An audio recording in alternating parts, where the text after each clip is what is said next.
जी महाराज जी, आपके चरणों में कोटि कोटि नमन। आप कहते हैं कि गुरु ब्रह्मा है, तो मैं जानना चाहता हूँ कि गुरु ब्रह्मा कैसे है। कृपा करके आप मुझे बतलाइए। प्रिय भक्तगण, भामनी बच्चे बच्चियां, बाल गोपाल एवं सत्संग सुनने के लिए आए हुए सत्संगी प्रेमियों, सुने, समझें तथा विचार करें। आज का सत्संग है कि गुरु ब्रह्मा कैसे है, यानी गुरु को सृष्टिकर्ता क्यों कहा जाता है। सुनिए, एक बार की बात है, एक बार सिकंदर लोदी एक गाय कटवा दिया था, जिसे कबीर साहब ने जिंदा कर दिया था। उसी समय से सिकंदर लोदी कबीर साहब को बहुत मानता था। यह देख करके पीर शेख तकी को बहुत दिक्कत होती थी, मतलब उनके सम्मान में कमी आ रही थी। तो एक रोज सिकंदर लोदी पीर शेख तकी, साहब कबीर और कुछ सैनिकों के साथ वाराणसी से दिल्ली जा रहे थे। रास्ते में एक दरिया पड़ी। रात को वहीं पर सभी लोग रुक गए, विश्राम किए। सुबह में कबीर साहब शौच करने के लिए गए। उस समय दरिया में एक मुर्दा बहता हुआ आ रहा था, जिसे देख करके पीर शेख तकी ने कहा कि राजन, अपने कबीर से कह दो कि जो दरिया में मुर्दा बहता हुआ जा रहा है उसे कबीर जिंदा कर दे, नहीं तो दिल्ली पहुंचने के बाद सभी मुसलमानों से कह दूंगा कि सिकंदर लोदी हिंदू गुरु बना लिया है, जिससे सभी मुसलमान तुम्हारे राज्य का नुकसान करेंगे। सिकंदर लोदी बहुत चिंतित हुआ। तब तक कबीर साहब शौच क्रिया करके आ गए। सिकंदर लोदी को चिंतित देख करके कबीर साहब ने कहा कि कहिए राजन, बड़ा चिंता से ग्रस्त दिखाई दे रहे हैं, आखिर कारण क्या है। सिकंदर लोदी ने कहा कि प्रभु, पीर शेख तकी का कहना है कि जो दरिया में मुर्दा बहता हुआ जा रहा है उसे कबीर जिंदा कर दे, अन्यथा दिल्ली पहुंचने के बाद सभी मुसलमानों से कह दूंगा कि सिकंदर लोदी हिंदू गुरु बना लिया है, जिससे सभी के सभी मुसलमान राज्य का नुकसान करने लगेंगे। मैं इसी चिंता से ग्रस्त हूं। कबीर साहब ने कहा कि राजन, अपने सैनिकों तथा पीर शेख तकी के साथ दरिया के किनारे चलो। सभी लोग दरिया के किनारे पहुंचे। दरिया में जो मुर्दा बहता हुआ जा रहा था उसे बुलाने के लिए पीर शेख तकी से कबीर साहब ने कहा कि शेख तकी, जो दरिया में मुर्दा बहता हुआ जा रहा है उसे बुलाओ। पीर शेख तकी ने अपना जंतर मंतर शुरू किया, लेकिन मुर्दा वापस नहीं आया। तब कबीर साहब ने मुर्दे को हाथ का इशारा दिया तो मुर्दा नदी की विपरीत धारा में लौटना शुरू किया और जहां पर कबीर साहब दरिया के किनारे खड़े थे वहीं पर आकर के रुक गया। तब फिर कबीर साहब ने कहा कि ऐ जीवात्मा, तुम जहां कहीं भी हो, इस मुर्दे में फिर से वापिस आ जा।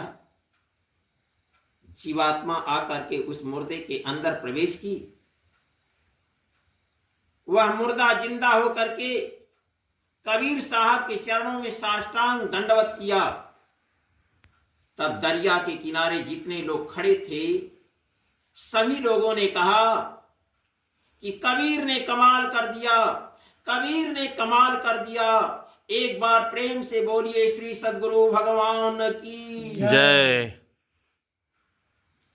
यानी जब यह आवाज पीर शेख तकी सुना कि कबीर ने कमाल कर दिया तो शेख तकी ने कहा कि नहीं नहीं, मैं कभी नहीं मान सकता। यह शरीर बेहोशी हालत में थी जिसे कबीर ने जिंदा किया है, यह शरीर पूरा मुर्दा नहीं थी। फिर चिंतित हुए सिकंदर लोदी। फिर कहा पीर शेख तकी कि मैं कबीर को परमात्मा तब मानूंगा जब मेरी लड़की आज 20 रोज से कब्र में पड़ी हुई है, उसे कबीर जिंदा कर देगा, तब मैं मानूंगा कि कबीर परमात्मा है, अन्यथा मैं नहीं मान सकता। फिर यह बात कबीर से सिकंदर लोदी कहा कि प्रभु, पीर शेख तकी का कहना है कि मैं दिल्ली पहुंचने के बाद हमारी लड़की कब्र में 20 रोज से पड़ी है, यदि उसे कबीर जिंदा कर देंगे तब मैं मानूंगा कि कबीर परमात्मा है, अन्यथा मैं जाकर के सभी मुसलमानों से कह दूंगा कि सिकंदर लोदी हिंदू गुरु बना लिया है,